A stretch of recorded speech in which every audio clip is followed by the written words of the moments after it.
Hello there, everybody. Welcome on into today's video. Greatly appreciate you taking time out of your day, swinging on over, checking us on out. We're back. We have two albums. Two albums today. Two albums that I really don't know where we're going in terms of direction. I have a feeling on one album. Yeah, I when I messaged you the other day, and I was like, I have a gut feeling on one album. We'll see if I am correct. Right. I'll let you know at the end if I was correct on the album or not, because I am also very intrigued to see how this is going to play out. Especially after the last album, after Merry and Happy, we were not on the right path. No, we got close. We nearly came back together. Yeah. And then completely went away again. It's like, I'm going this way, you're going that way. Bye. Have a nice one. Just never gonna come back again. Nope. And I don't know if that's gonna happen with this one. I have gut feelings, like I said, but I know, not honestly, 100%. I really, it's such a, it's not, because with these two as well, they're so different albums. They are. Yes. Drastically different. Yeah. So it's even down to that, I'm like, how close could we get with it being two completely different eras, basically, of Twice? Yeah, two different styles and everything. I noticed that too when I was redoing the album, kind of going through my notes and making notes for both albums. I noticed that I was like, oh wow, the vibes. The vibes are so different. I think the biggest vibe difference, and I guess this isn't really spoiling ranking, it's just the concept, is that Summer Nights was very much partying and yes. you know, and then the Year of Yes was very much more the chill and slower. Yep. No. So it's very interesting. Completely agree. But we are going to start off with Summer Nights. Now, like we said at the beginning of this journey, anytime there are repackage albums, we're doing the repackage albums. That's why we're doing Year of the Yes. And that adds a couple extra songs into that one. So we are going to be doing the repackage version versus the regular version. Just to give you a heads up on that one. In case people are like, where's the Yes or Yes album? Yeah. It's here. It's here. It's just the Year of the Yes. Yeah. Now, I'm going to go first. I'm going first. All right. So, number 9 for me is Say Yes. Okay. For me, I enjoy the acoustic vibe of the song. You get the acoustic guitar in there. I love Sana opening up the song. It's fantastic. She just has these nice little sweet vocals. You're like, Jungyoung has a great tone and vibrato in there. But for me, it's one of those songs that I have to be in the mood to listen to, because it is one of those slower kind of, I wouldn't say moody songs, but it just has that kind of slow vibe. And normally my brain is like, hi pop, let's go, dance pop. So sometimes I have to be in that mood. But you have some great, what makes me mad is that there's some great vocals in the song. Amazing vocals. And I'm like, I wish I could make the beat a little faster and higher, and then it probably would have moved up on my list. Because you have, I think it's Sana and Jungyoung that do the bridge on this one. Is it? Yes, it is. I'm pretty sure. Which you don't hear very often. You don't hear a Sana doing, at least over the course of the albums that we've done. You don't hear her doing a bridge. Usually it's a Mina, Jungyoung. Sometimes you'll have Daeyeon in there. You'll have, of course, Jio. It's usually the Mina Jio wombo for a bridge sometimes. Yeah. So having her do it was so nice. And then you just have the classic ad libs underneath, which just adds a nice dynamic to the song from Nayeon and Jio. But it's just a beat. The only thing that makes it be bottom of my list is the beat. It's just, for my brain, it's just too slow. I totally can understand that, with it being the thing is, now whenever it comes to when I hear an acoustic song, I'm always me and Rogue are never going to be the same on these, because I really love them no matter what. So that's it's a song that I'm I know we'll never have in the same position. Yeah, there's there'll be a few here and there, and I do love acoustic. It's just a matter of my brain just has to be in the mood for it for me to repeat it consistently. If it comes on, I'm probably gonna let it play through unless it's a really like sappy song and I need a good cry and don't want to cry at that moment. Then I'll move on. Yeah. But it's not one that I go back to. Like I don't go, oh hey, I want to re-listen to this again. Yeah. Type situation. I totally get that. Yeah. That totally makes sense. Yeah. However, for me, yeah, that is not my number 9. My number 9 is Shot Through the Heart. Okay. Now, I actually have nothing against Shot Through the Heart, other than the fact that it's just one of those things where there's just, I like songs more than this one. Like, just in terms of, like, what do I re-listen to the most? This is definitely not the one that I, like, see myself going back to a lot. I guess, like, you kind of always say yes. Not necessarily that I need to be in the mood, but if I was to, like, listen to this album, it's probably not one that I'd be like, oh yeah, let me go listen to that again. However, Mina's soft voice on the bridge always hits, which makes me kind of painful to put it in 9th place because of that. But just genuinely, out of, like, all the songs in this album for me, it just, I wish there was a bit more, I guess, to it. But even then, I have nothing against the song. So it's not even like the song, there's something about the song I don't like. Yeah. It's literally just in terms of what I've re-listened to and what I've liked more. It's not been this one, so that's why it's at 9th place for me. So. Interesting note there. My number 8 for this album is Stuck. Okay. Similar reasoning for this song is because you have that slower acoustic vibe, but you also get some great vocals from like Chewy and Momo in this, which I hate to put it so low on my list, but for the melody and the beat, I just like I have to be in that certain mindset to re-listen to it a bunch. But there's a certain cadence that when they sing like What Is Love on there, like that's so pretty, and I just love how they do that. It's so good. And then they have like this little bit of a harmony with like, I think it's like Momo and Sana, and they're just have like this harmony little piece. It's just like a little taste of what's to come for like Misamo, and you're just like, I need more. It's one that I once again have to be in the mood to listen to. But I do like the beat more in Stuck than I do in Say Yes, and that's why that one's higher. Because it does have a little bit of a different, like, there's some parts where it does like pick up a little bit, and also I just love the bridge in this one. Oh, so good. Yeah, that's why it is number 8 for me. Well, I can already tell we are no longer on the same path whatsoever. But my next song is Chillax. Now, this is one of those songs that when I was thinking of, I was like, oh, that's going to be top for me because I love it so much. But then when I listened to it again, I was like, why is it not hitting for me right now like it normally does? Because I literally in my notes, I'm like, this is one of those instrumentals that's always got me moving in some way. Yeah. I can see how stressed you are, by the way. So I can already tell this is going so wrong for you. But the song itself doesn't stand out to me as much as it's like the same reasoning as Shot Through the Heart. There's just something about it where the other songs just hit, stand out more. Yeah, they just hit more for me, which is weird because again, I was like thinking before listening to all this again, I was like, oh yeah, Chillax is going to be like easy top 5. Yeah. So the fact it's not, it's also really confused me. Yeah. I don't know if I'm just having like an off day while I've been listening to everyone, but it just, again, it's one of those things where just something about it just didn't stick out to me, I guess, compared to the ones I have that are near the top. Yeah. So that's why it's at number 8. But again, I don't think it's bad. I just kind of in the same category as Shot Through the Heart, where it's just like there's other songs where production-wise and just overall I like it more. Yeah. So yeah, that's a number 8 for me. Interesting. Okay, we'll see where it ranks for me on this list.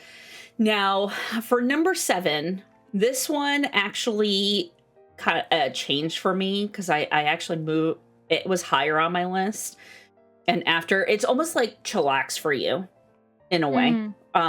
Is What Is Love? Oh wow, really?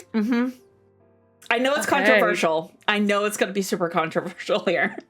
So what is That love? is crazy. Yep. So what is love was higher on the list, but as I was re-listening to the album the other night doing that, I was vibing harder with other songs, so that made like had me move them higher on my list, because I was just starting to like groove with some of these other ones. Now, don't get me wrong, like What Is Love is a classic. Like, it is so good. And I felt horrible having it this low on my list, because I was like, I know people are going to be like, Rogue, why is What Is Love number 7 for you? I'm sorry. You're like, what kind of betrayal? You know what this is? This is giving me putting TT at last. This is what this is giving right now. Yeah. So the thing is, I like the song, but also I also feel like I listened to it so much at the beginning of my Twice journey. That's why when I'm re-listening to this like album, some of the other songs were hitting harder for me, because I listened to it so much, because it's a bop. Like, you have like I think like Jungyoung's tone opening up the song, gorgeous, absolutely love it. I love the harmony underneath with the I Wanna Know. They have like that little line that goes in there. There's a bunch of stuff. Like, what is it? It's one of my favorite raps. It has one of my favorite raps on this album, and yet it's number 7. Because it has so many good things going for it. I know. It's number 7. I know. Trust me, it hurt. It really did. But I think it's because when we're talking about songs that we repeat, this is one I'm not often repeating. Like, I repeat it, but I was repeating it a heck of a lot more at the beginning of my Twice journey than I do now. And I feel like that's the same way with like you with like TT. It's kind of very similar. That's actually what that's what my reasoning was. I was gonna say excuse. It's not an excuse, but like that's what I said about TT, wasn't it? It was just, it's like, I'm aware of how iconic and how much of a classic it is, but in my early ones days, I played it too much, so I kind of got sick of it. On my own accord, of course, like, because I played it too much. So now it doesn't hit as hard compared to listening to like a B-side from like Twice Lane Coaster compared to TT, I guess, because I've just heard it so much more. Yeah. So I totally get that. Yeah. That makes sense. But it does have like, it has great things. Like, you have like that great rap. The rap duo has like, that's truly like one of my favorites off of this album. And then what is it? I think it's Gio and Nyan towards the end that have like this really like nice like little tone, and like they like kind of go back and forth a little bit, which gorgeous. But yeah, that's why it's number 7 for me, and I know it's gonna be so controversial. When I was like moving it, I was like, like I said, it was higher on my list, but then when I was doing the like kind of like the finalized re-listen with the notes, it did move down a couple of spots. So yeah. Yep. Now I know how everyone felt when I put TT at the bottom. Jeez. I mean, I say that like where my placement is. I nearly said what it was then. Jesus. Anyway. Okay. Moving on. 7. On to what mine is. My next pick is Sweet Talker. This was another one where, again, thinking of it before listening to it, I was like, oh, this is going to be like top of the board for me. So the fact I listened to it, and again, was like, it's good. Yeah. But it's not as good as insert of a song here. However, a song where Chewie and Sana start it off will always have me. Like, it always will. Like, there's something about Chewie and Sana's voices together, or just back to back. They just go so well together. I don't know what it is about it, but I feel like we've talked a lot in the past about how Chewie and Sana, you see them grow probably the most out of everyone vocally. Yes. This is definitely the one where I'm like, you really see that growth between the two of them. But also, this has unironically one of the best Che flows ever, even though it's ridiculously short. Yes, I know. Like, it's like, I genuinely, when I was listening to Sweet Talk again, and then Che started popping off for like that like 2-line rap with Diane, I was like, that's so good, but it's so short, which is also kind of why I ranked it lower, because it's such a short part. Again, it's like 1 or 2 lines. Yeah. Between the both of them as well, so it's not even like that long of a I guess a rap, really. It's just like a I want to say it's rap. No, I would classify it as rap. It's just like a one line. Like it's not like a full verse. It's just and I think with especially I wouldn't probably consider it one if Dion didn't come in afterwards with another rap piece. If it was just Che doing the 2 lines and then we moved on back to the singing. Yeah. I would have been like, yeah, okay, that was more like a talking. Yeah, like it's so complicated trying to say what's a rap and what's a fast talking. Yes. Yeah. Line because it's like they both kind of fall in the same category. Mm-hmm. But for me, that's kind of why it's at 7, just because I wish I could have got a bit more from Dubching, I guess. Yeah. I wish they just gave me a bit more. So that's why that's a number 7 for me. Okay, all right. Well, number 6 for me is Ho. Okay. Ooh, that's a capital. The beat, every time I hear the beat, I immediately think of a Meghan Trainor song. I feel like this, like it's a mix between like All About That Bass and what's the other one? Made You Look. I think I wrote it down. Yeah, I did. Like that's what my brain goes to immediately. So I know I'm gonna get like this nice little fun like dance song. Yeah. And it pains me also to put it at 6 because it has one of my favorite Momo vocals in the song. She sounds so good. It like has like more of her. We talked about this, I think, in the last album, like where she starts using a little bit more of her like natural tone versus going into like kind of like that high nasally register. Where they a lot of times have her.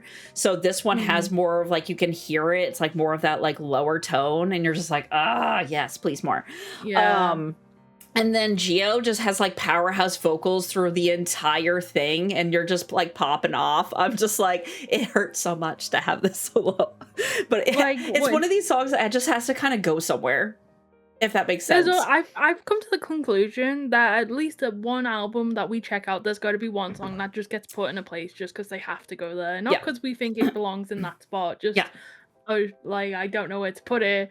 You're going there. Yeah, I think that's where Ho is for me. And then I think Nayeon's vocals fit this song style so well. It reminds me a lot of her new album, like that vocal style. So it was nice to hear some of that vocal style in this song that we are hearing in Nay. So like that was great, but it just was one of those songs I had to put it somewhere, but it's a good song. Gotta justify it. You're like, I think it's a bop, but like, it's gotta go. But it's gotta go somewhere. It's on the back half. Sorry. Sorry, it's kind of process of elimination. Yeah. All right, what's your 6? My 6 is Deja Vu. Now, this is one song where I was like, I feel like this went where I was kind of thinking it was gonna go anyway. Yep. Like, it was definitely one where I wasn't like, why would I put it here? Or like, no, like when I listened to it, I was like, yeah, I kind of felt like this was gonna be put here. But Deep, Mina, and Chewy vocals are a godsend. Yes. They truly are such a godsend. But what gets me, and this kind of why I'm like wishing I could put it high, but again, I guess this is my I had to put it somewhere, is during the chorus with the la la la part, but with the vocals underneath that. Yeah. That quite literally has me ascending every single time. Oh. It's so pretty sounding. And it's such a nice, having all the members' vocals just going off in the background, and I mean everybody. It's not like the usual Nayeon, Chewy, maybe Jungkook. It's everybody. It just sounds so good. And then once again, another Dubchang rap that is just really good. I also I've mentioned it in this one, but I love the use of the marching band sound we get in this album. Yeah. It comes kind of prominent. I didn't really notice it until I was listening, but I was weirdly, when I think of a marching band, I think there's only so many times you can use that before I kind of would get a bit tired of it. But I've actually felt like it's enjoyed it. It's worked, and I've enjoyed it every single time. I also just put down in my notes, in exclamation marks, love it, Sana. Because that's what she says in the song. Just because because it's really cute. It's so cute. I love. But yeah, that's why that's at number 6 for me. Interesting. All right. So number 5 for me, we are on separate paths here. We may converge at some point in time, but it's not looking good. There's literally only one song left that we could have in common. Yep. So my number 5 is Sweet Talker. Okay. So for the reasons why you had it low, I had it high. I absolutely love that speed rap from Che, even though it's so short. I'm just like, and then the follow-up with Dion, like, going in, and it just kind of, like, creates, like, this nice little speed to, like, break up the song a little bit. Oh, it's gorgeous. Yeah. Absolutely need more of that in my life. I literally, in parentheses, just put chef kiss. Like, that's it. Yes. That's it. I need more. I very much enjoy the 8-bit sound in this song. It has that little bit of I wouldn't even say like arcade, but it has like that 8-bit like kind of game sound in the background. Yeah. I appreciate that a lot. Like, I felt like that was a little different than some of the other songs in this album, and that's why I feel like the beat, I'm just kind of like groove a little bit more than say like the other 4 songs that we just went over. That's why it kind of moved up a little bit in my list. It was actually number 7, and then I switched it.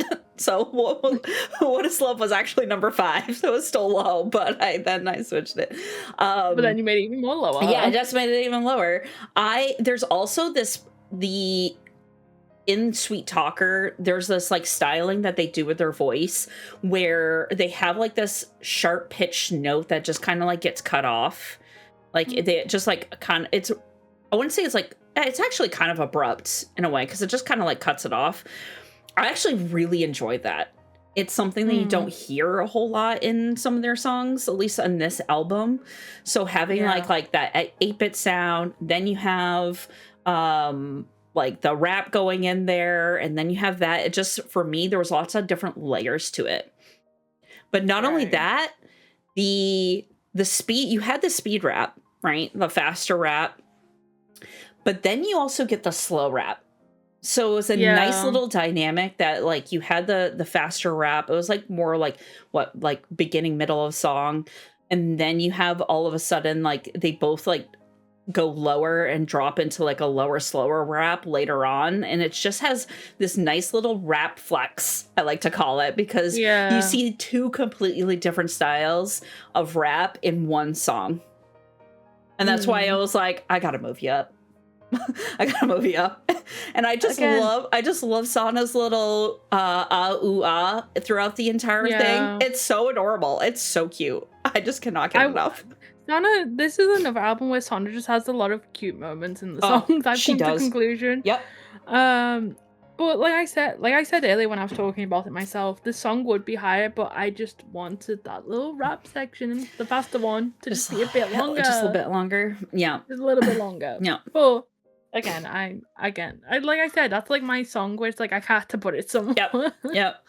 So that's why I went there. But all right. What's your number 5? My number 5 is Say Yes. Okay. So, for the reasons Rogue can't get behind the song, I love the song, which is quite literally, I love the use of the guitar in this song. I am such a sucker, as we know, for the twice acoustic, the twice slow songs. Like, I will eat them up, even if I'm happy, I'm sad, whatever, I will eat it up, I will listen to it, because I just love it. Yeah. But also, just the way Jonghyun, not Jonghyun, sorry, Nayeon's falsetto in this song is just, it's so good, and I absolutely love it. It's probably one of my favorite Nayeon vocal moments in the earlier days. Yeah, I'd say. Like, it's kind of hard. We're not really like in the early days, but like in like we're approaching like, mid. We're approaching mid days, like mid times of them being idols. Yeah. So, but this is, you know how you were saying before, you know, there's like moments where it makes you think of Nayeon in a recent album. Yes. This is one of those ones that made me think of Nayeon. Specifically the song Heaven. Her voice definitely, it made me think about Heaven a lot. Yeah. Which, if you're not listening to that song, I recommend go listening to that. Just go listen. The whole album's a bop. No, I absolutely love Say Yes, because again, with it being an acoustic version, well, not even an acoustic version, just a slow guitar sort of song for twice. Yeah, the melody. Yeah, the melody in the back is definitely an acoustic guitar, like heavy beat. Yep. That's why that's there for me, but we've gone so far apart. We are. This is actually even more, I think, far apart than the Merry and Happy album. Yeah, no. I really hope this wasn't the album where you were like, oh, we're gonna have things in common. It was, wasn't it? Oh. It was. For context, Brooke said to me like a couple days before us getting into us, she was like, oh yeah, we'll definitely have one where I think we'll be close, but I'm not gonna say which one. Yeah. I fear it's gonna be neither at this point. Yeah, I was like, I have a gut feeling. I kept on saying, I was like, I have a gut feeling. I was like, I think one album we're gonna be kind of similar on, and this was the album I thought, and it is not going to plan. It is way not different. Going our roads. Nope. We are on opposite roads, going the opposite direction. We may wrap around at some point with one song and one song only, but we are taking very different paths. We're taking completely different ways. Oh my word, it's so funny. That's what I love about this. I'm always like so intrigued to see like what your rankings are, because I'm like, is it gonna be similar to mine, or are we gonna be way off? This one's a little way off. Yeah. So my number 4 is Shot Through the Heart. Okay. Your bottom pick here, for the reasons for your being at bottom for you, are the reasons why it's top for me. I absolutely love the beat to the song. This has like a little bit of like a swing jazz vibe to it, and it just is very like summer. And I love the way that Jonghyun sings My Heart. Her tone is so pretty with those little inflections in there. I could just listen to it on repeat. And then there's a part where Dayeon has like a mix of rap and vocals. She like switches halfway through. Like she starts with rap and then all of a sudden she switches into vocals.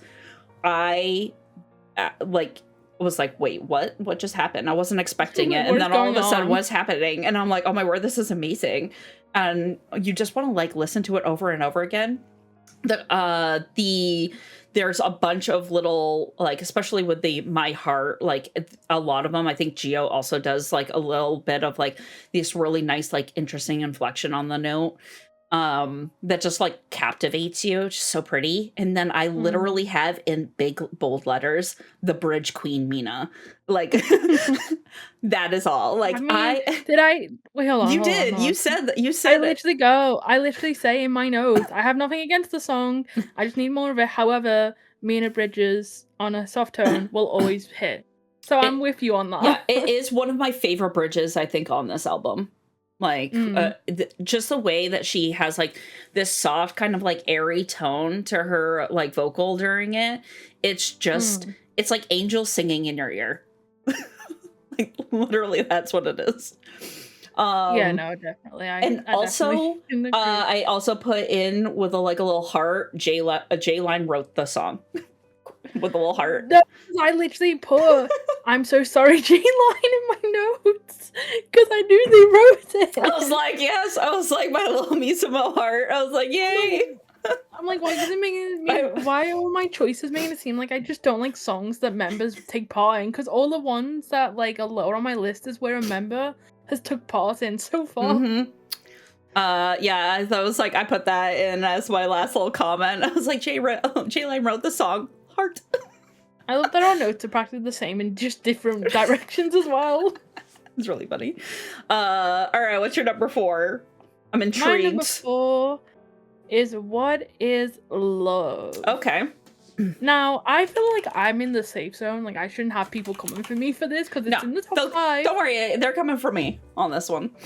Because there's always someone in my community, and they know who they are, that always comes to me and is like, my choices are trash. And I know this is one they would be very angry about. So I'm not kidding, that actually happens. Anyway, they know who they are. You know who you are.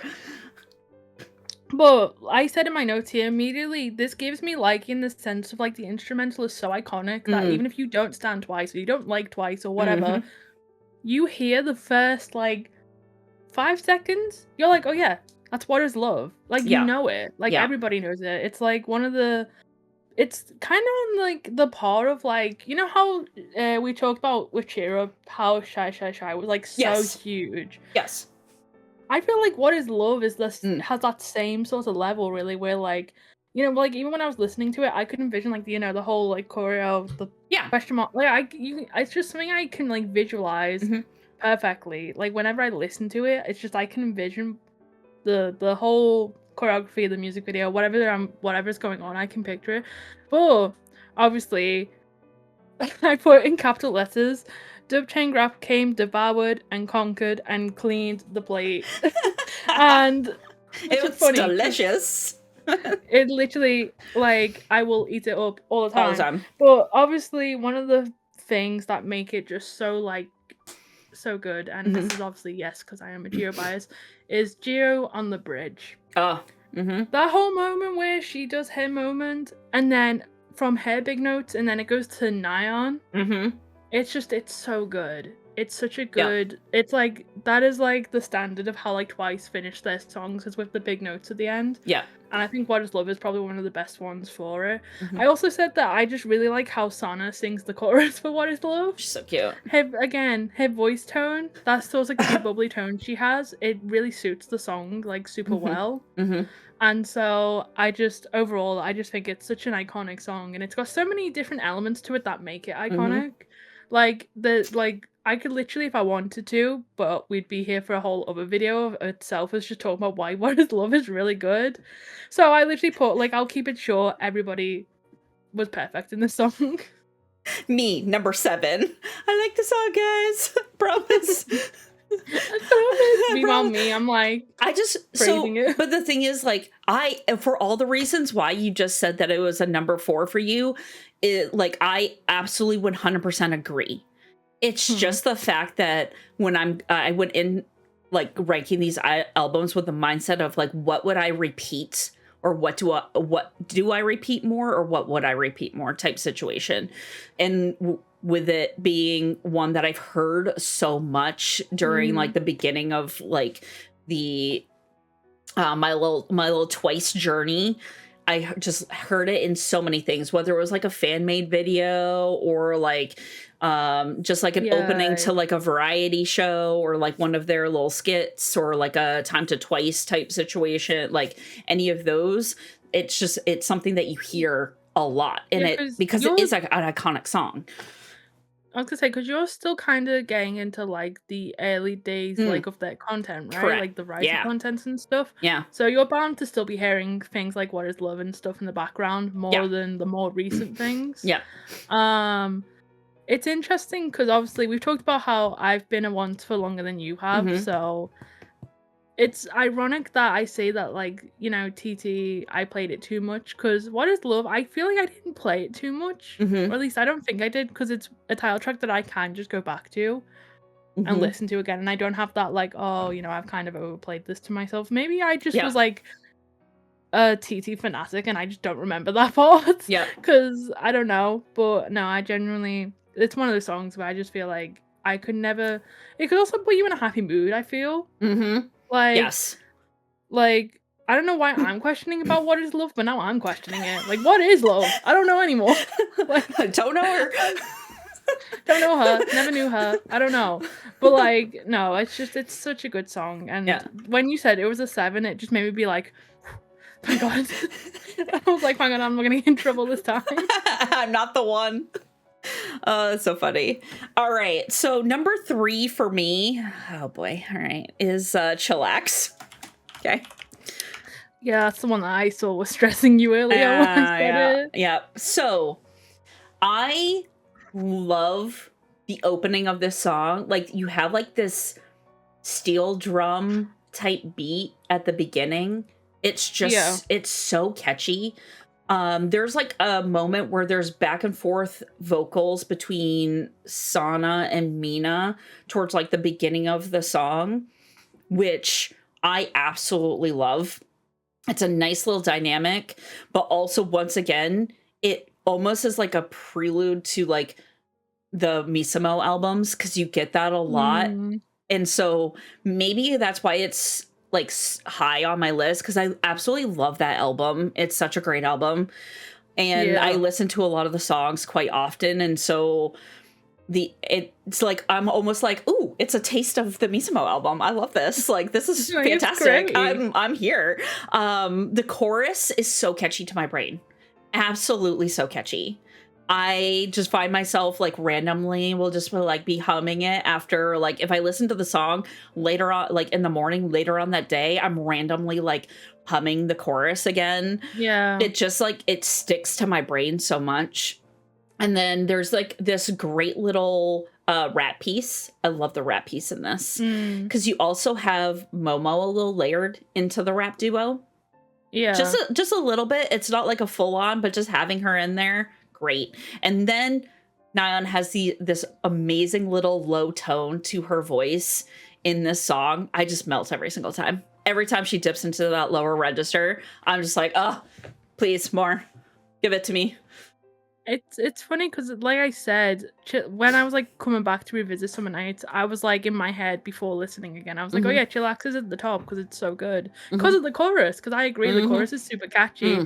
So when I was listening back, and I was like, it's not like, I guess, hitting as much as like other songs. I was like, this feels wrong almost, because I was like so adamant to myself that I was going to be like, oh, this is top tier, like top 5 easy.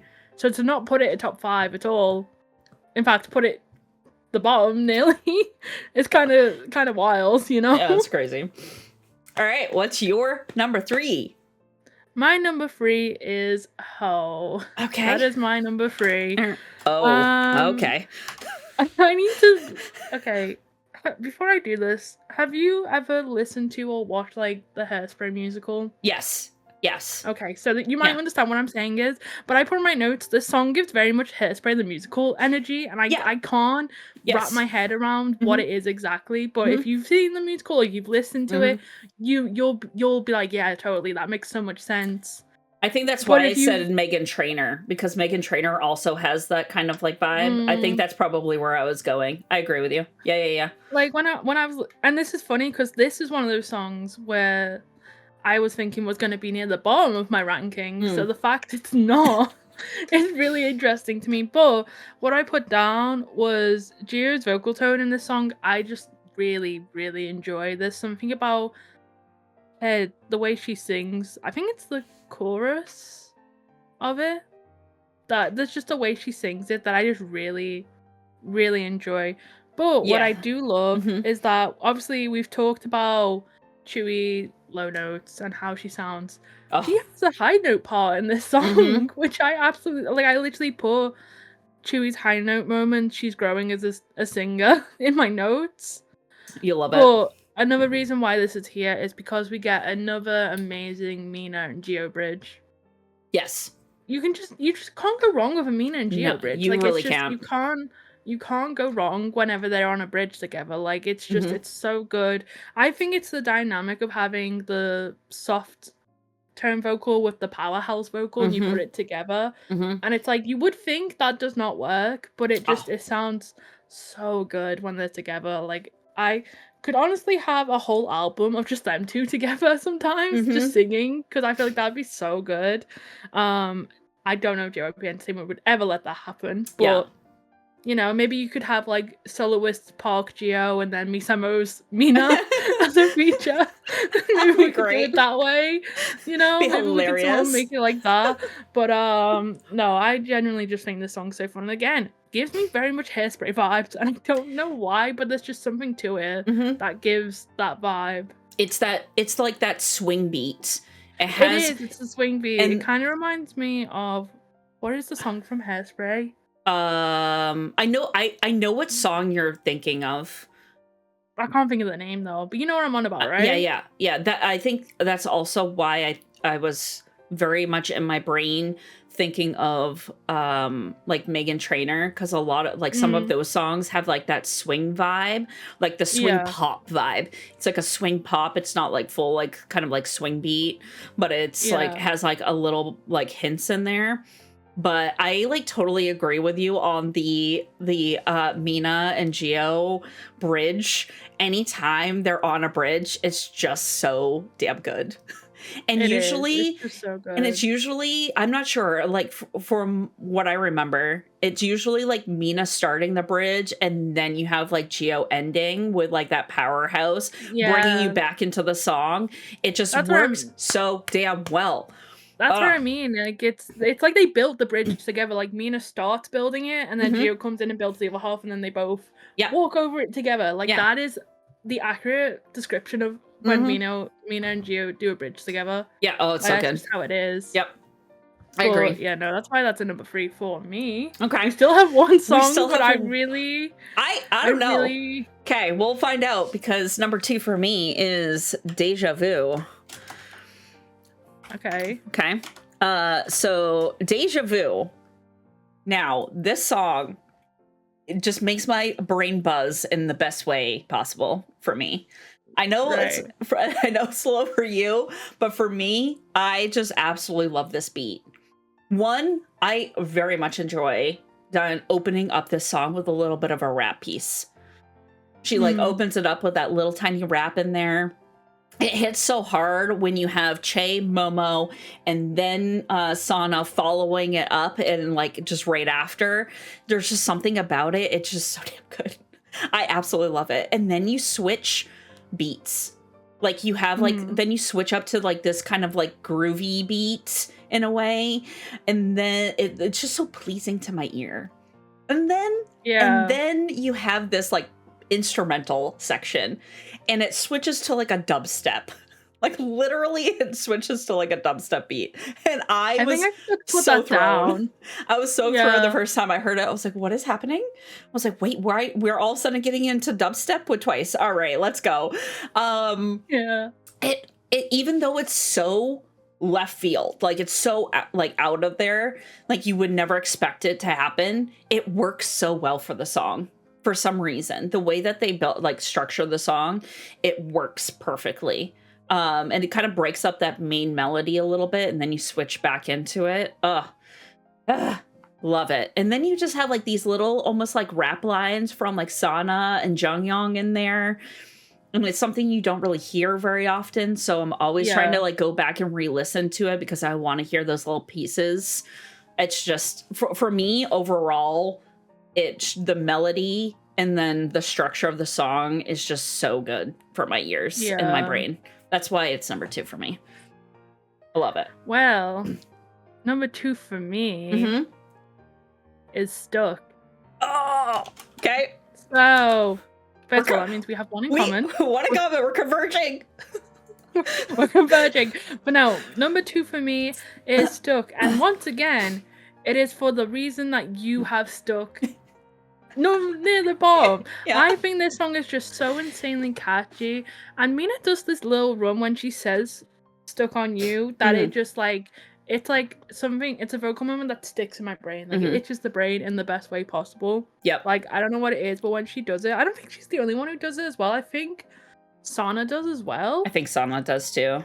Yeah. And there's a little moment where you have Sana and Momo going back and forth like with each other. And it's just so cute. Like the way their voices sound together is so good. But what is for me is that you have the chewy deep vocals, I think on the bridge. I think so. I think you're right. And then to end the bridge, you get a Jungyoung big note, which is like such a rare thing to get. So it's just one of those things where it's like there's so many elements to it vocally, where I feel like each member had their own sort of charm. That like, to me, I'm just like, yeah, easily, like I could go listen to that over and over again. Love. And I again, with the acoustic songs, I kind of knew that was going to be opposite way for us, because that's how it's always been. So us not being close with anything except for this last one it like actually makes sense to me now looking at it. All right, so if you don't already guess already, Dance the Night Away is the number one for both of us here. So the thing with this song that I absolutely love is just the vibe. It's an absolute vibe. In big bold letters, that's what I put. Absolute vibe. The funky little bass beat in the back. You have Sana Momo's vocals towards the beginning that just have like this very interesting tone from both of them. It's just delicious. Please, like, I need more. The horns in the chorus work so well. I don't know, like, it's just like the little horn that they add in. In one of the other albums, I didn't like the horn. In this album, I absolutely love it. It's just so catchy. You just want to dance around to it. You have, I think it's Mina and Dion that do the bridge in this one, right? I think. So that, like, with that, you don't really hear that very often. And it's just so, it's a dynamic you don't hear, and it just makes it work so well. Yeah, I get what you mean. They have very different, not similar styles, but like singing wise, like kind of sometimes softer, but it works for this like little bridge. Yeah. Then you had the high note from Gio, and you're just like eyebrow raise. You're like, this is fantastic. I absolutely am obsessed, and it's such a summer bop. But you can listen to it at any time during the year. It's great. I love it. I love it. It's so good. It's funny because my first note I put in capital letters was justice for Che, because obviously Chaeyoung has like barely any lines in the song. And it's so funny because, again, if you know me already, well, from my side of the channel, or you just like know me personally, you know Dance the Night Away is my favorite I-DLE track from Twice. Like, the only things that I've ever come close to being it is Talk That Talk and then One Spark. But as of that, nothing's beat it. Like, nothing's ever actually surpassed it for me. And I remember in my early days of being a Wands, I had so many Che anti-allegations on me because Dance the Night Away was my favorite. And because Che has little to like no lines in it, which again, apologies to Che for that. Yeah, it's a crime. A lot of people thought I didn't like her. So I was kind of traumatized by having this as my like top song for so long, because so many people genuinely thought I did not like Che, which is kind of ironic because she's now a bias wrecker of mine. So that didn't really work anyway. But the reason I put Dance the Night Away here is I'm sorry. You know how we have like, oh, this is Song of the Summer. Oh, this is a summer, like, Song of the Summer. This is Song of the Summer for like centuries. Like, yeah, it's so good. This will always be Song of the Summer. It is such a good, like, just dancey beach vibe, and it's just it makes you want to get up and dance. Like, even if you don't like it, you want to get up and dance. And you know, I said here one of my favorite vocal moments. It's Momo near the star. Yes. Where I don't know the Korean words, but I know the lines along the words of like, come play on the sea with us. Obviously I don't know the Korean translation, but like, I just think her voice there just sounds so iconic. So good. It's so iconic of her, and just the song overall. But yeah, the big note, it's probably in my opinion, one of my favorite like Twice big notes in a song. Like, there's just something about it. I always get confused because, like, one time I listen to it, it sounds like you, and then the next time it sounds like Nayeon. Nayeon, yes, I also agree. I put in my notes the big note from Gio / maybe Nayeon, because it's like, I'm like, I know people are like, no, it's Gio, no, it's Nayeon, but like no one actually knows. No, so I don't think anybody really knows. And it's funny that you say that, because I said in my notes, I said the high note from Gio in parentheses question mark makes your eyebrow raise. like I want to say yes, it is, but then you were so right. You listen to it, like, especially if you listen to it over and over again, you're like, well, maybe it is Nayeon. Like, she hits high notes. Like, she can hit high notes too. Like, and we've heard it before, and she's done it in her recent album as well. So, like, I'm always like, huh? Everybody, like, if you look at like a line distribution video or anything, a lot of people, it's mixed. A lot of people, I see more people leaning more towards Geo than they do Nyan, but I think it's maybe because Geo usually will have one of those like high note moments in a song more so than Nyan, but yeah, like right now you guys can't hear it, but I literally just put Dance the Night Away, just the ending, just to hear it. And right now, as I'm listening to it, I'm hearing Nyan instead of Geo. Like, so I think what it is, you know what it is? It's it could be layering. It could be layering, it could be the mix of them two, but it's because you have the high note while Geo says, like, oh, let's dance the night away. Yeah. And then the high note happens at the same time. But again, it could be like they're both doing the high note, but Nyan's leading it. Yeah. Like, it genuinely is like a true question for the world. Like, no one knows who's doing it. At one point, I just want to, like, if anybody ever gets a chance to ask them, like, I would be like, all right, I have one important question. This is the only question I'm ever going to ask you, but this is the important one. Who does the high note at the end? Dance the night away, please. Like, I need to know.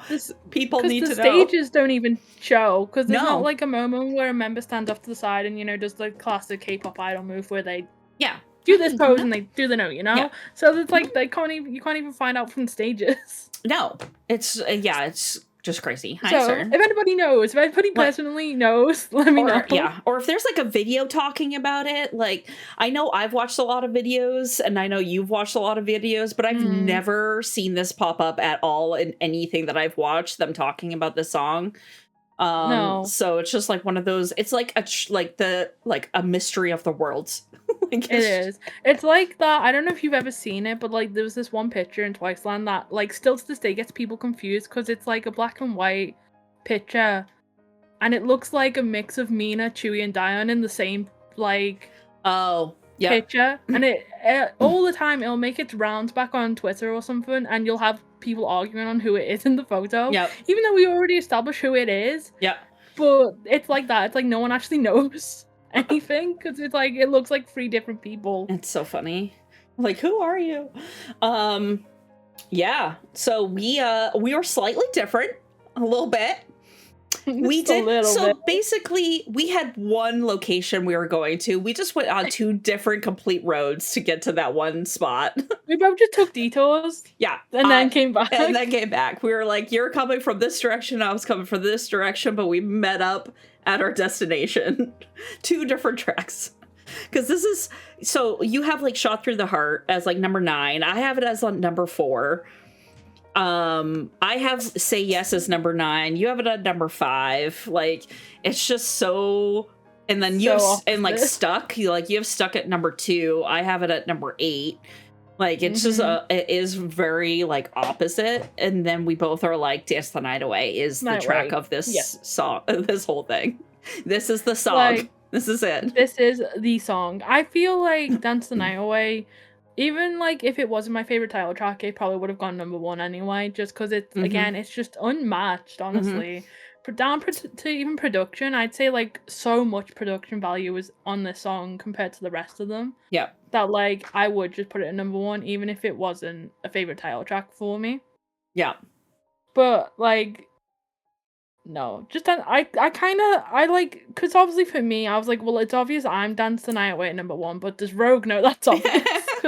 Like, is Rogue in her head like, yes, I know Maisie's already put it there? Well, so here's the thing. I knew it was going to be high on your list because I remember talking about it, and I remember during like my deep dive of Twice, and I like you saying like it's one of your favorites, like from Twice, like hands down. So I knew it was going to be high. Whether it was going to be number 1 or number 2, I wasn't quite sure based off of this album.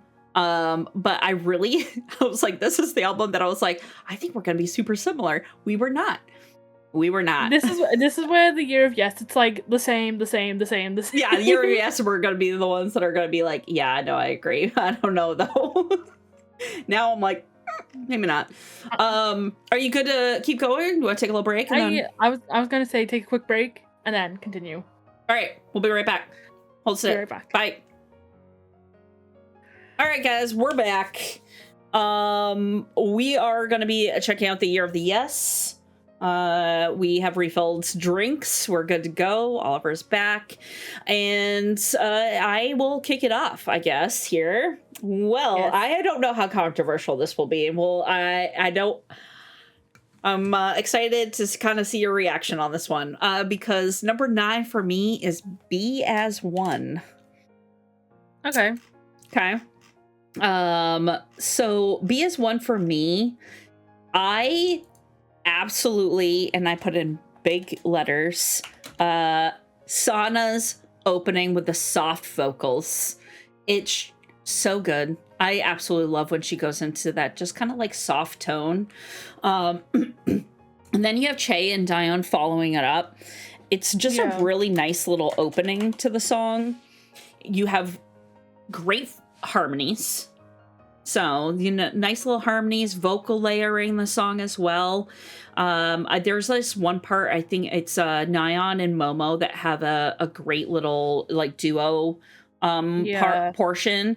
And I mean, they're two of the bias, so I'm just like, I want to have this song so much higher, but once again, it's the melody for me. I have to be in the mood because of Mina's bridge. I literally put in capital letters, Mina's bridge, angels singing.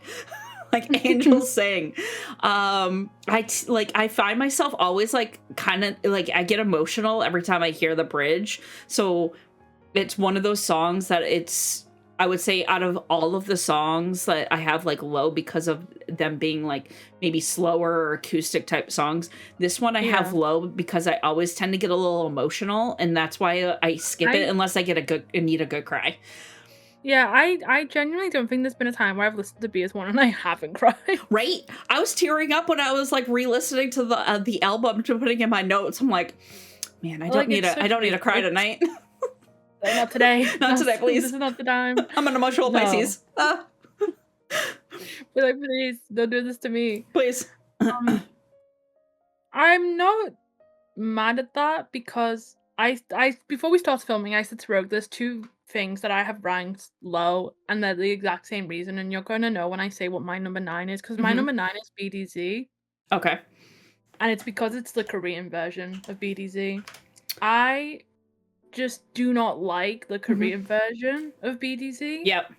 Like, the rap just sounds so different, and like I just don't really like the translation of the rap in the Korean compared to the Japanese one. And so I just don't listen to it. I just don't listen to it because I just think the Japanese one just sounds so much better that I don't. Yeah.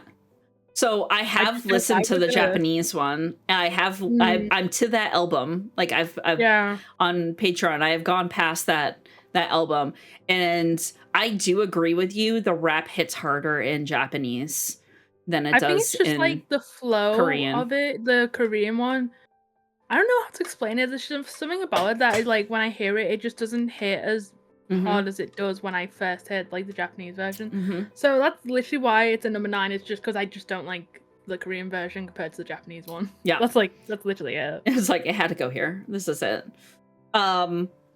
My number 8 is After Moon. Okay. I like the little piano intro. It's a nice little, once again, soft melody. We can all see where this is going. It's bound that if it probably is an acoustic or a softer melody, it's probably lower on my list. It's just going to be something that just is going to be this theme here. Yeah. But the one thing that always makes me kind of like so mad in my brain sometimes is that I get some of these amazing vocal lines from say like a Sana in this one. It just sounds so gorgeous. You have Nyan that has a really nice vocal line in this one as well that has like high notes throughout. And she's just like hitting those, helps break up the cadence of that's like the slower vibe. Having that go in. You have a low tone coming from Che, and then Chewy following it up with that similar kind of like low kind of like husky tone, which is it's just phenomenal. But then you just have the melody. It's just one of those softer melodies. My brain is just like, dun, dun, dun, dun, dun, dun. I'm like, okay. I'm just like, all right, we're here. You're like, okay. I need that like switch up, like just like a ramp up or maybe like higher beat to just like kind of like bop along and just like keep on going. But the vocals in a lot of these slower, softer songs are just so damn good. Like they are just so good. I wish in a way like you could mix the two. Like, not saying like the ones that are higher pop have bad vocals. It's just like I feel like I hear different things in the softer melody, and they're doing a little bit more of like vocal flexing that you don't really hear in, say, like a high pop like type song or dance pop.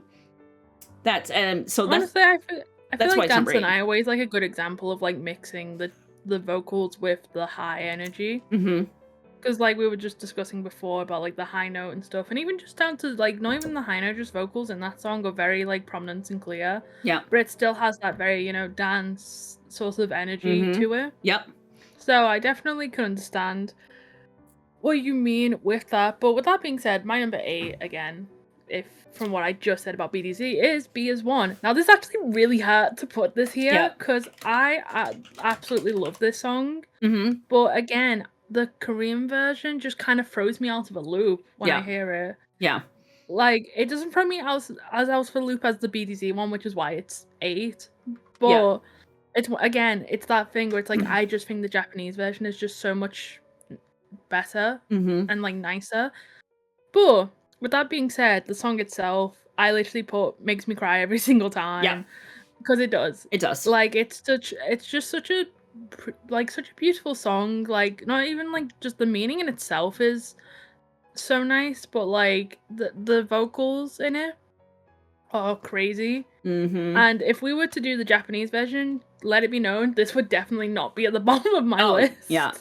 This would be near the top of my list. So again, it's just simply down to the fact that it's the Korean version that's why I put it at the bottom for me. No, I get that, especially hearing the Japanese version recently. I get what you are saying, because I feel like especially the rap in BDZ in the Japanese version hits 10 times harder than the Korean.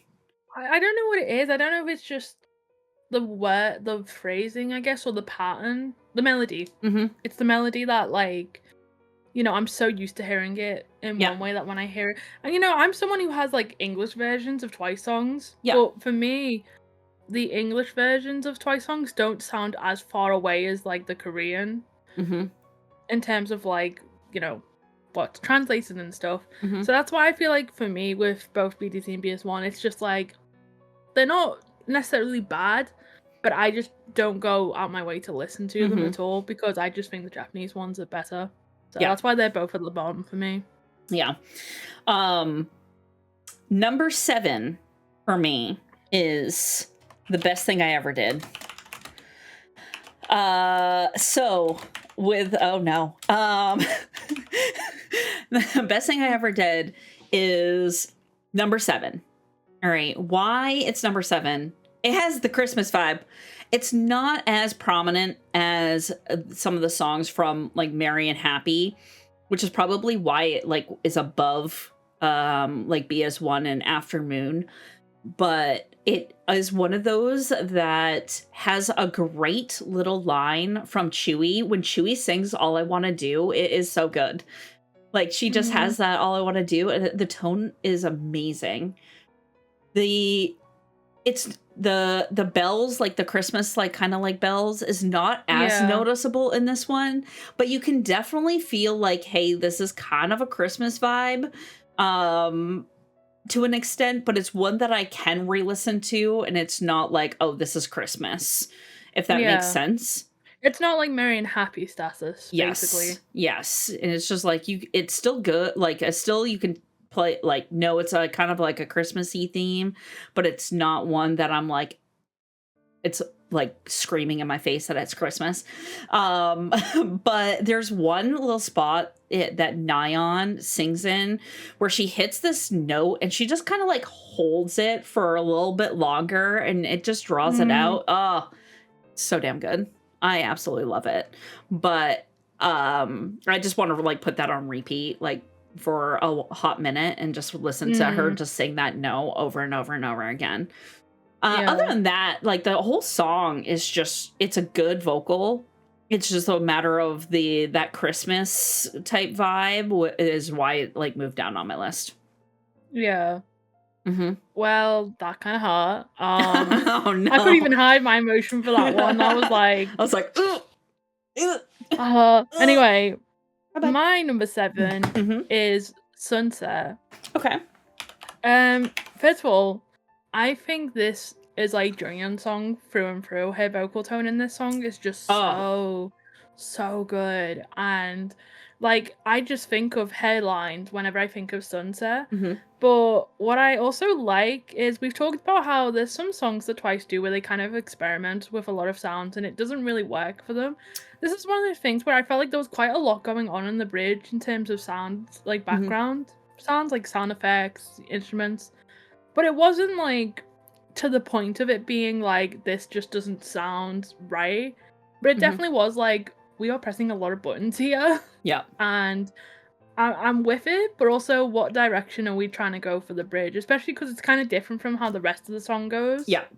So it just kind of like, I guess it kind of throws me off a bit, which is why it is number 7. Like, I'm not against it, but it's definitely still like, I don't know, I guess maybe if they were to continue that sound afterwards and didn't go back to what the rest of the song was, maybe it would have been like, oh yeah, this worked. But because it was just for the bridge and then they kind of dropped all the sound effects afterwards, it was just kind of like, oh, we're not going to keep that sort of energy going. Okay, so that's why that's a number 7 for me.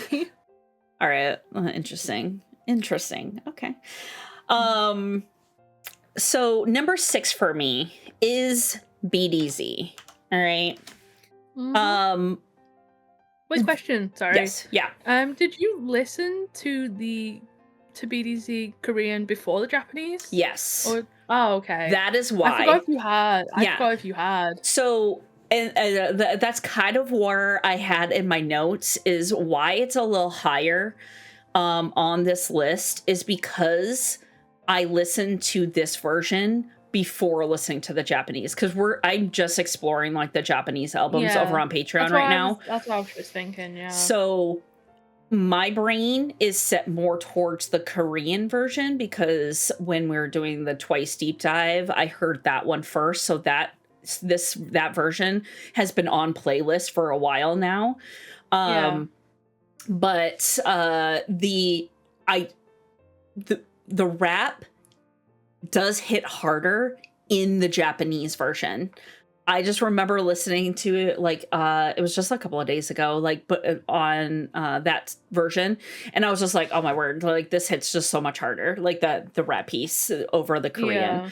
But I love Momo's lower tone in this song. It's just she gets to go in and kind of use that like lower register that she has, and why I kind of have it a little higher than like Best Thing I Ever Did or even Aftermoon, even though in my brain I think I do prefer the Japanese version over this. I think it's just you got to listen to it a few more times because I honestly did not even think about like, oh, have you even heard BS1 or BTZ yet? Like, I was like, 'cause I know you're just now doing the Japanese stuff, so I was like, well, I know you've heard the Japanese version, but I was like, did you listen to them like way back, like when you first were getting into Twice? So like I'm just recently listening to those, so it's one of it's like, so my brain is more geared or kind of like set into the Korean version. Meanwhile, mine's more on the Japanese exactly. Well, so yeah. So there, I mean, the Diane does have a really interesting rap in like this version. It just doesn't hit as hard as the Japanese for sure. And then you have like these nice little like drawn out slow notes. Overall, like just cadence of the song is pretty like pleasing to the ear. But this particular song is that song on the album. Like it just has to go somewhere for me. Like I know it's not in my top 5, but it's not going to be like bottom of the list. I like the beat in BDZ better than I do as B in B as 1. So that's why like it moved higher. And then of course it goes above the best thing I ever did because Christmas. So so like I'm just damn you Christmas. Damn you Christmas.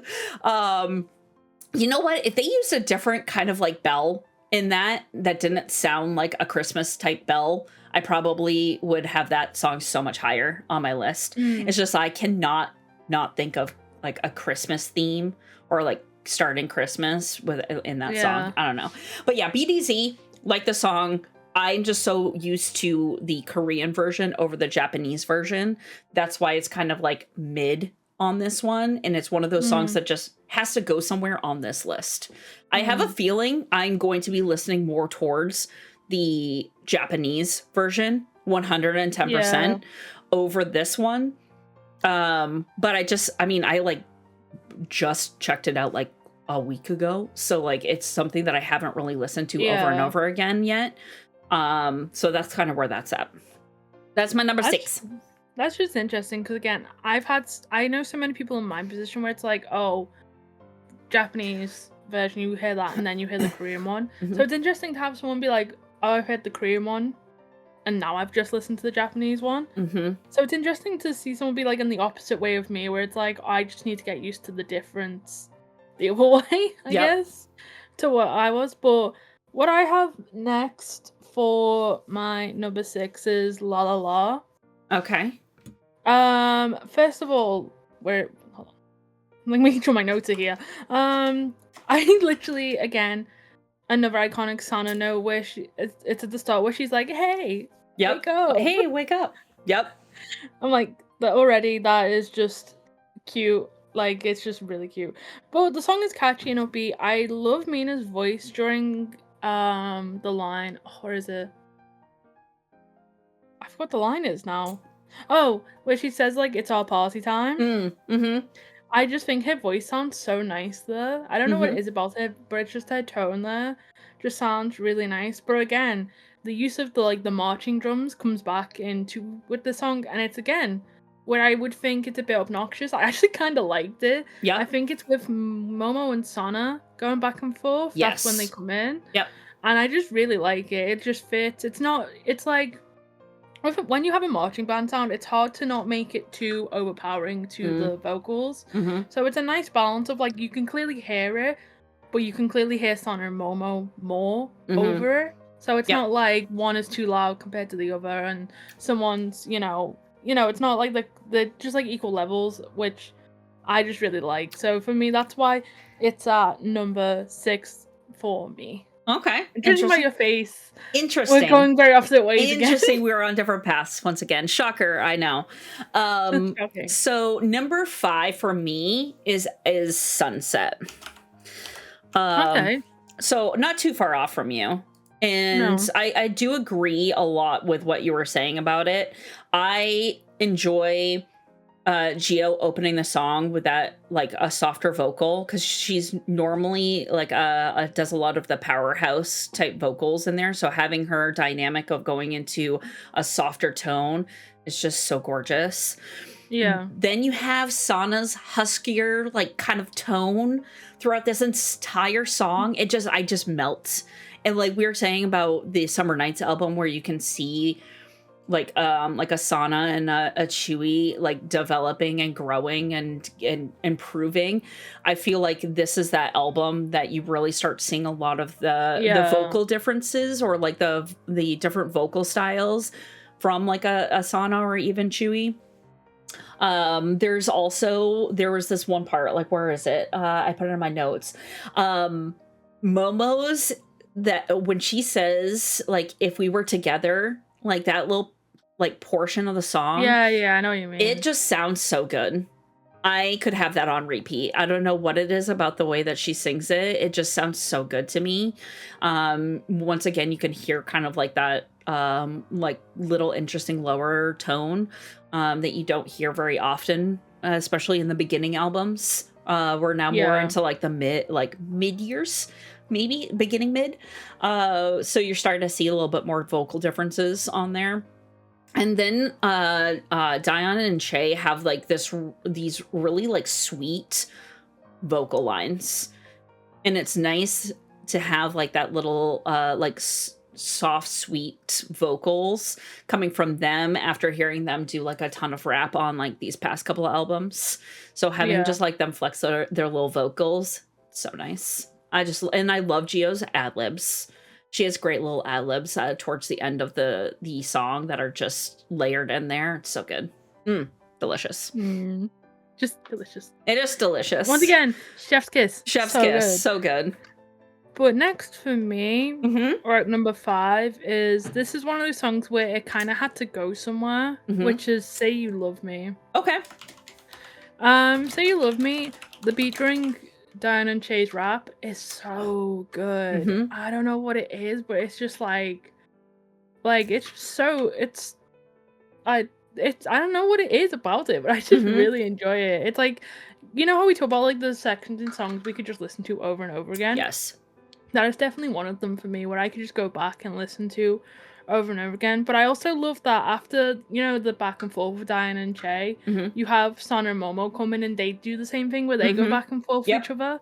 I love when Twice do that in general, where they have moments where they just kind of sing back and forth with each other. But another reason I really like the song is because it really showcased Chaeyoung's vocals more this time.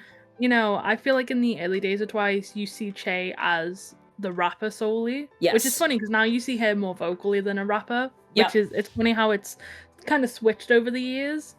But I just liked how her voice was. But what was like really like oh, this is good, is Mina's deep voice during the bridge.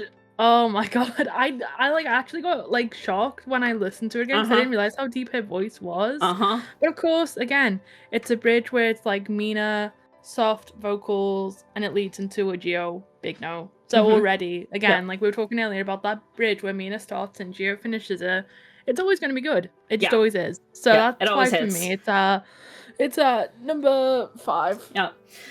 Interesting that you say this, because my number 4 is Say You Love Me.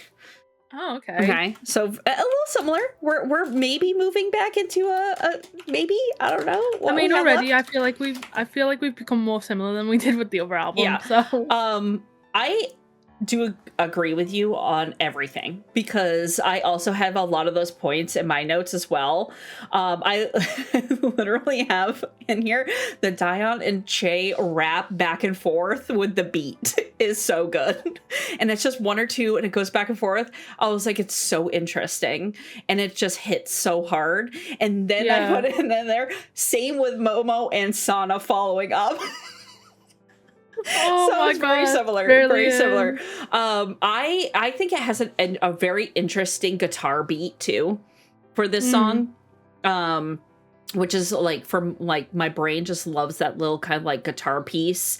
I really enjoy Nayeon's cadence when she sings in this song too.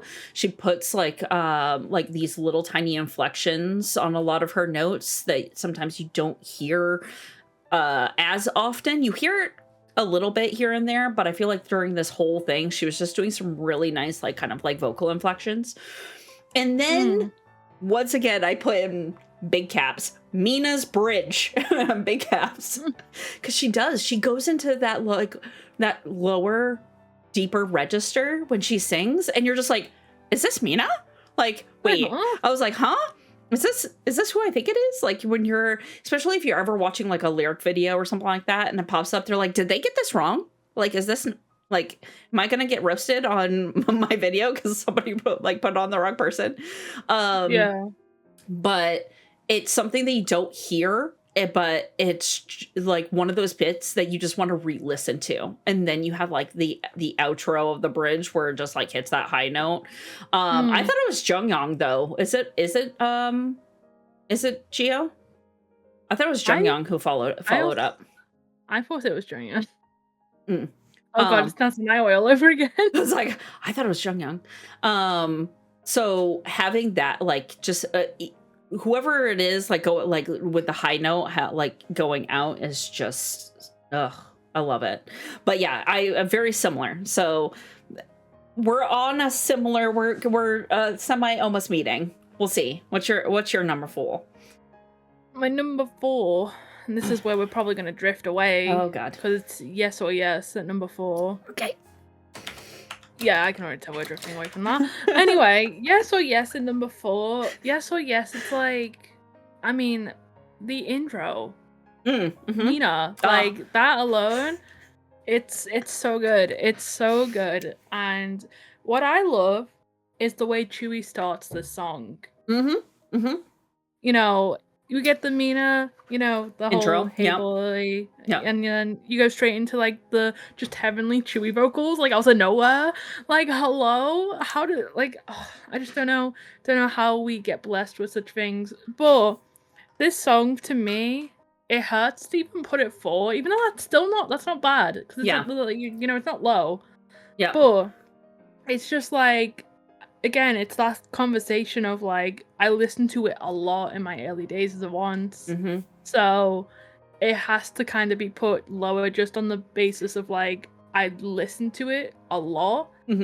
But I still love practically everything about it. Like, I love Jonghyun in this. I love Momo in this too. I love the dub chain rap, of course. Yes. It's probably Twice title tracks and dub chain raps, especially in like the early mid days of Twice, have just always just constantly hit. Like, they've just never, there's not been one where I've been like, oh, that was kind of weak, or that was kind of no. They've always hit in some way. So like, Yes or Yes in every way is a yes. Like, it's so good. It's so much fun. I also just love the part where they go, you know, like the "it's simple." I just find that part so much fun. Yeah, it's so catchy. It is, but there's just some songs here that I just like slightly more. So Yes or Yes is at number 4 because of that. Interesting. I mean, we only have 3 songs left, so it's gonna be we only have, I don't even know at this point, only one. Only one. And I really don't know if that's gonna happen. We'll see. My number 3 is La La La. Okay. So La La La, with that little "Hey Wake Up" portion, is just, I want to put that on like a little like sound bite for an alarm. I'd wake up every single morning. Literally be like, "Hey, wake up." Yep. Okay. I'm awake. I'm ready. I'm ready for the day. If I could, I would. It's just so damn cute. I just melt every single time I hear it. And then you have the low tone from Chewie during this entire song. I feel like she's really developing that like lower register, which adds a nice dynamic, because if you think about it, a lot of them have a higher register. So you tend to have, I would say Jonghyun probably has a little bit more of a lower register too, but like Mina does. Geo tends to sing like a mid-high. Same with Nyon. You have a lot of people, like a lot of them in the group that have like take on that role. So having like those lower tone vocals just really adds a nice dynamic, and you can see Chewie starting to take on that role a little bit, and it's just so nice to see. It really is. I'm just like, yes, you found your groove. I'm here. I'm here for this. Like, you're here. I'm here. We're all here. And then the La La La clap your hands bit is so damn catchy. Oh, it is. Yeah. It's so catchy. I'm just like, yes, I will repeat. I'm just bopping and singing along all the time. Yes, I will follow along. Yeah, I was like, I'll start clapping my hands. And I'm pretty sure, correct me if I'm wrong, I want to say like Momo and Sana are do a little bit of the bridge in this one. Am I correct on that? They do, right? Yeah. No, they do. I was just like, I remember, because it's just like, it's also one of the combos that you don't hear very often doing a bridge piece. So I'm just like, all right, no, this is a great dynamic that we need more of, and then we do get more of it during the Misamo albums. So like those songs. So it's nice having that change up even though like you have your classic Mina and usually a Geo bridge for the most part, or sometimes like it's like a Mina, Jonghyun, you have a lot of more of them taking on like the bridge role. Having the change up in dynamic for the bridge, it just elevated that song on for this album for me at Yeah. least. And it just has a kind of like swing vibe, and you just kind of groove to it. That's why it's number 3. I just groove every single time it comes on, and I'm over there like clapping my hands. I'm like, yes, let's go. Be like, let's go. Be like, if try, that like that meme where it's like, if so and so tells you to jump, do you jump? And it's like, okay, where do I go? That's me with Twice. That's anyway. Exactly. All right, you're telling me to clap my hands. I'll clap my hands. So I was like, all right, let's go. Okay, whatever you want me to do. Like, it's just something about Twice, bro. They just tell you to do things and you just end up doing it. That's right. What's your number 3? My number 3 is After Moon. Okay. So for me, I love this song because it's kind of like the first time you get to have like a piano kind of sound with Twice vocals. Yep. Obviously, whenever we've had the slower Twice songs, it's been the guitar that's been kind of put in. Be As One, that does have like very heavily piano. Yeah. But I feel like this also, because it's within the same album, it really does just showcase like the more chill vibe, and it gives, it's a song that really showcases that Twice can sing. And again, Nayeon has a big note. I think it's at the end of the bridge. I think so. I think you're right. It's close to the end. It's either end of bridge or like close to the end of the song, yeah. And then you have the Sana and Momo harmonies together, which are just so good. But the thing that makes me just like, in fact, it's like a moment that like weirdly makes me tear up whenever I hear it, is the very end where it's just chewy vocals with just the piano at the end. I don't know why, but that like makes me tear up, like as if I'm a proud parent or something. I don't know why, but it just makes me tear up. Like I remember when I first listened to it, I was like, oh my god, that's so beautiful. Yeah. And I just absolutely love it. Again, as expected, the more slow and chill Twice songs I love, and Rogue is like pop. No. I'm like dance pop, let's go. Give me that EDM beat and I'm sold. Literally. But no, I just genuinely I just love songs like this sometimes because again, Twice are known. I don't really know what their genre's known for now, but in the early days they definitely were like a dance genre. That is what they were like. Like they'd even say themselves that that's the genre they do. They do like dance and upbeat music and such. So it's just nice that every once in a while in like the hypeness just to have that like one like more chill, laid back and chilled song where it's like you just get a chance to just hear everybody be singing. Yep. And so that's why that is at number 3 for me. And I said number 2 then. No, it was number 2. Number 2 for me though is Yes or Yes. Okay. I absolutely adore Mina's opening. The English, just her little English in there, opening the song that leads into the chewy vocals. I just could continue to listen to that on loop. I don't know. She's just adorable every time she speaks English. It's just so damn cute.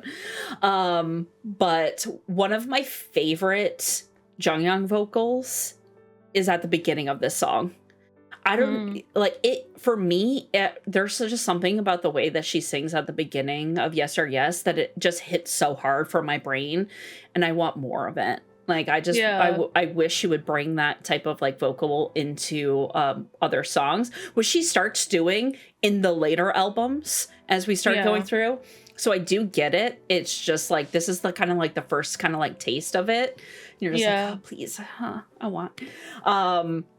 Then you have, there's this interesting little part in the song where it's the Jonghyun and it goes back and forth with like Momo and Daeon in there, and they each kind of like sing a little bit.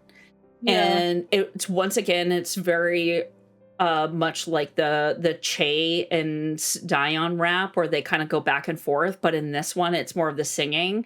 I love when they have that little dynamic. It breaks up the song very well for me. And then it just has a catchy beat. It just bops the whole song. It really does. Nayeon hits that high note at the end. I'm pretty sure it's Nayeon. I think it is. Yeah, it's when I think it's there's like a note she does before the It's Simple part. Yeah, and then I think so. The one afterwards as well. Yeah, and then even I think that is Nayeon. And as well. Nayeon, right? And then even Mina hits a high note there too. Yeah. She like all of a sudden just like pops off with like a little bit of a high note, and you're like, oh, okay. Oh, where did this come from? Where'd this come from? All right, we can continue this. Thanks. And they just have like some really interesting ad libs underneath of the song towards the end, which I'm pretty sure is Geo, maybe a little bit of Nyan here and there, but usually like they have just some interesting like little kind of like add-on vocals. I don't know, for me, just overall with the beat, like it's just a catchy like dance pop beat that my brain connects to, just, and then the layering and different vocals throughout the song makes it number 2 for me. Well, that's interesting. Okay. My number 2 is The Best Thing I Ever Did. Oh, okay. What do you mean? We have the number 1 again. We come back. But no, I call The Best Thing I Ever Did the Forgotten Twice track, because I genuinely, when you ask people to talk about like Twice title tracks, I don't think I've ever heard anyone remember to say this one, which makes me so sad, because it's such a good song, but it's just like so forgotten about almost. Like, I feel like, and it's wild because it has a whole MV to it as well, so the fact that it has a music video and everything, and yet a lot of people don't know this is a title track or even a song from Twice is so interesting to me. But I absolutely love, like, I do agree it does have like the Christmassy vibe to it, but funnily enough for me, I don't think it's too obnoxious with the Christmas vibe. Like, then again, like I said in the Merry and Happy video, I'm someone that can listen to Christmas music whenever, like I don't really care. So maybe that's why to me, I'm like, I don't think it's that much of a like, you know, it doesn't seem that aggressive on the Christmassy side, but that might be just because it's me and I just will listen to it anyway. But I just absolutely adore the vocals in this song, and this is another Twice song that will get me emotional for no reason. Like, it's just, I think, I don't know if you said it for The Best Thing I Ever Did, but Nyan's note at the end, where it's like, where she sings The Best Thing I Ever Did. Yeah, and she holds that note. Yes, that's the part I want to repeat. I wish I had that on repeat all the time. It's like, it's one of those vocal moments that like, it gives me chills almost, because it's just like, oh, that was just like, it sounded so good.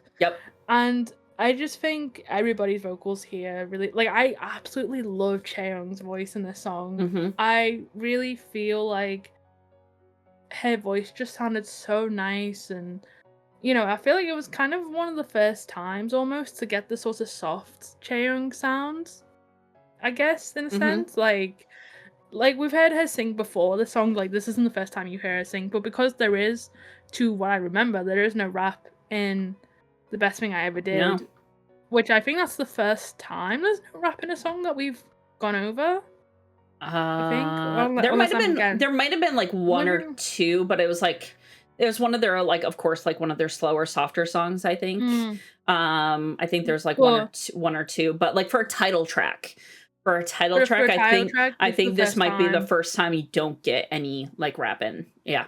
And it's always bold, especially in K-pop, to do a title track that is like a ballad almost, because you know, some people might not like it that much because it's a slower song and they want that, like, you know, the hyper energy.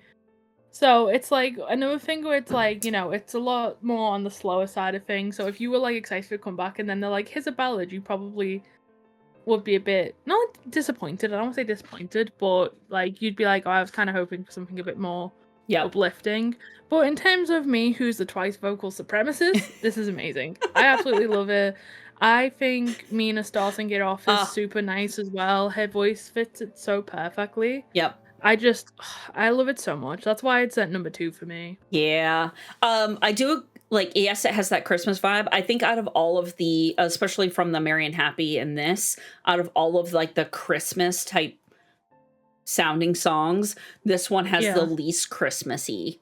Like, it's still, you can tell, but it is, that's why that was like higher on my list. Cause like, it is one of those songs I will re-listen to, cause it doesn't have a overpowering Christmas vibe, but you can tell in some parts with like the little bell, you're like, ooh, Christmas bell. Here we are. Yeah. All right. Well, we're back. We've made it back around. We're meeting at the same location at the end of this. Young and Wild being number 1 for This me. almost wouldn't have been my number 1 either. I Really? literally last minute before we started this switched the best thing I ever did and Young and Ooh, Wild, like literally before I joined the video call. interesting. I it for this song, one, Che did amazing writing this song. Like it's like her, just the lyrics itself are just great. I love Mina talking at the beginning of this once again. We have a little bit. It's like a Yeah. little theme in this album. It seems like, because you have this, and then you have like the yes, yes or yes. Chewy's vocals. It like oh my god, Chewy's vocals about like I think it's like a minute in. I put in parentheses a minute in question mark because I forgot to write it down like the actual time stamp. Yeah. But it's like a minute in. There she dips into that lower register again, but it's like lower than I've heard her in a hot minute. And I'm just like, where has this been? Like this is like amazing. Continue to work and develop this tone, please and thank you. But her vocals in it, oh, so good. Oh, so if you good. could not tell by this point of like these ranking videos, we are clearly like a Chewy vocal supremacist. Oh, we people, love like, the Chewy vocals. Because like we will find a way to talk about her singing throughout any of these albums. Yes. It's so true. And you know why? It's because no one else does, okay? Someone has to do it.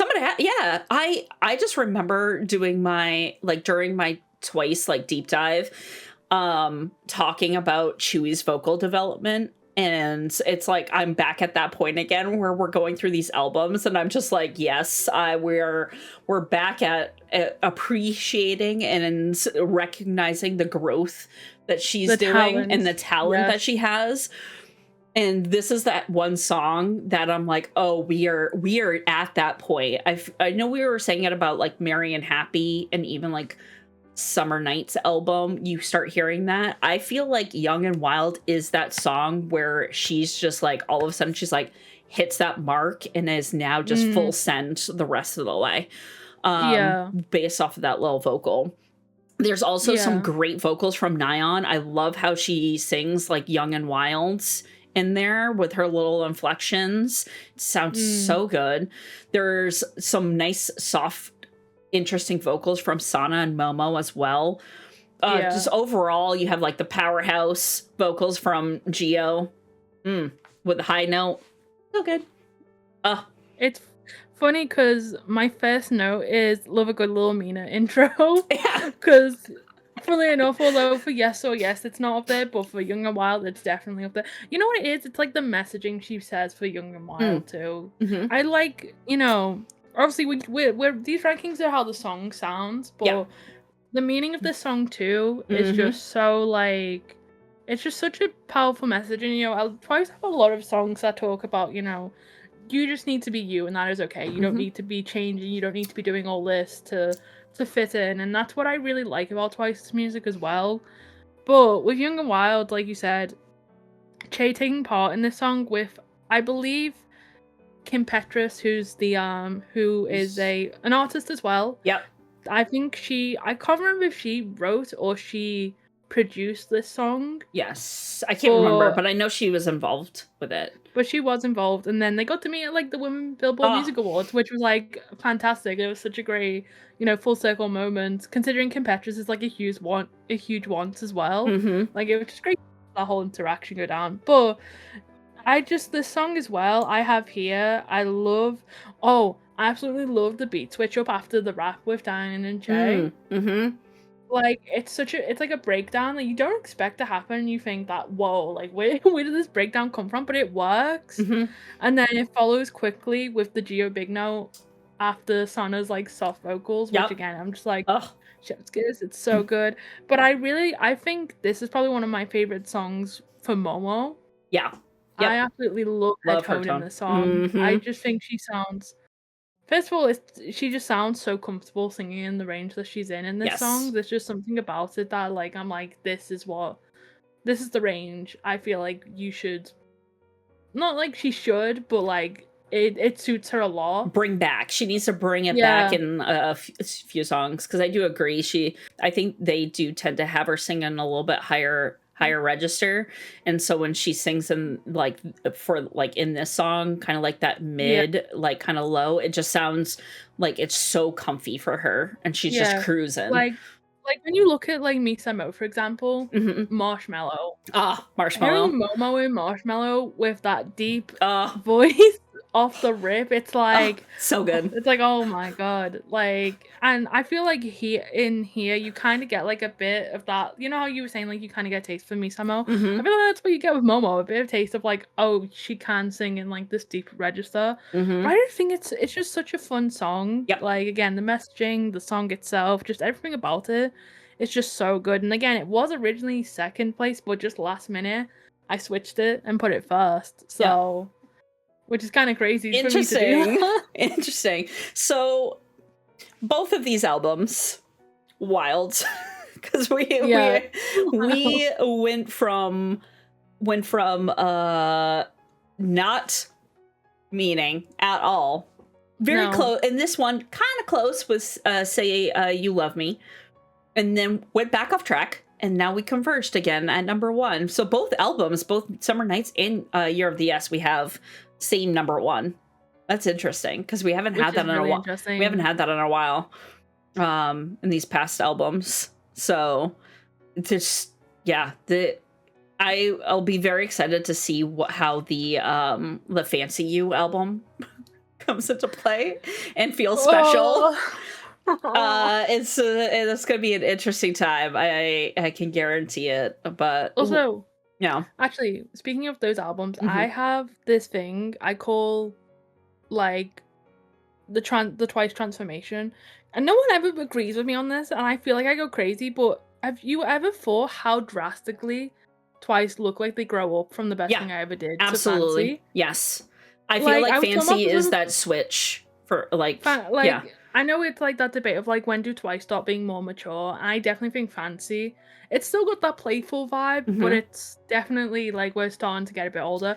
But it always makes me laugh, because I'm like, they look like not like old at all. That's not what I mean. But they just like, from The Best Thing I Ever Did, it looks like they aged by like 5 years when we get to Fancy. Which I like. I have like that whole theory where, like, it's not even a theory, it's just like my little brain is like, they changed so much in like the span of a couple months for the next comeback. Yeah, it's that like they flipped a switch a little bit and went a little bit more mature. Like, they kind of grew up a little bit. No one ever agrees with me on that. They're like, no, they still look the same. And I'm like, well, no, they look the same, but they just look older. Yeah. Like, I 100% agree. If you told me, like, oh, The Best Thing I Ever Did and Fancy had, like, a 2-year gap, I would fully be like, oh, yeah, that makes sense. But it's not. It's literally, like, a couple months. Yeah. So, like, that was just something I wanted to say, because people always say I'm crazy for that, but, like, I genuinely feel like it's so obvious. I do agree. I think a lot of people also say that the switch is at the more and more. A lot of people consider that the switch, but I always thought it was just like you, especially during the deep dive, and I think I just recently watched the Fancy You behind the scenes stuff too for like Twice Tuesday. So seeing that, I completely agree. I feel like they are they're more mature in that time. And then we start kicking up a notch and just get terrifying after that. Scary levels. This was an interesting 2 albums here. This was very interesting. I am actually quite surprised about us having the same first. I'm also, my gut feeling was it's so incorrect. Like, not even close. So wrong. It was way too funny. But that's it for this one. I think we definitely have a very different tastes on both of these albums, except for number 1. Except for number 1, we come back together and reunite at number 1. Yeah, and just we can still remain friends. We can still be friends. Yeah, we can still be friends. Like, I feel like if we were going like complete opposite, then I feel like, you know, like the joke in like games like Monopoly and Uno, where it's like the more you play, the more you end up not liking each other. Yeah, that's what this ranking turns into. It's like the more we're distancing, the more we're just not being friends anymore. Yeah, it's so true. So funny. Yeah, but thank you guys. Hopefully you enjoyed the video. I'm going to be going on vacation here soon. Actually, by the time this video is out, I'm probably on vacation. So Rogue's leaving me, guys. Yeah, I'm leaving. It's tragic. Yeah, I'll be gone for like 10 days. So this will be the last one probably for this month, and then we will kick back up in August. So we wanted to do a kind of long one for you. I guess a little fun fact is actually, as we're filming this, the day of the Dive music video came out.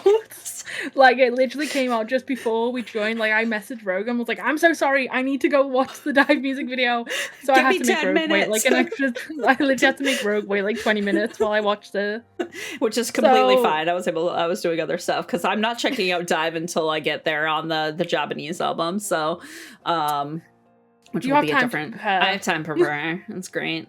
So thank you guys for joining in, hanging out with us. Let us know your thoughts, because these are completely two different sides on both albums. Who are you leaning more towards? Agreements?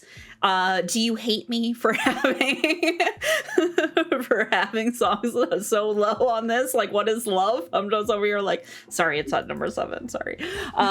But yeah, we do appreciate it. We love seeing the comments, love reading the comments. So keep them coming. We do enjoy interacting with you on the YouTubes. So we appreciate you all. Hopefully you guys have a wonderful rest of your day, and we'll catch you on the next one. Later.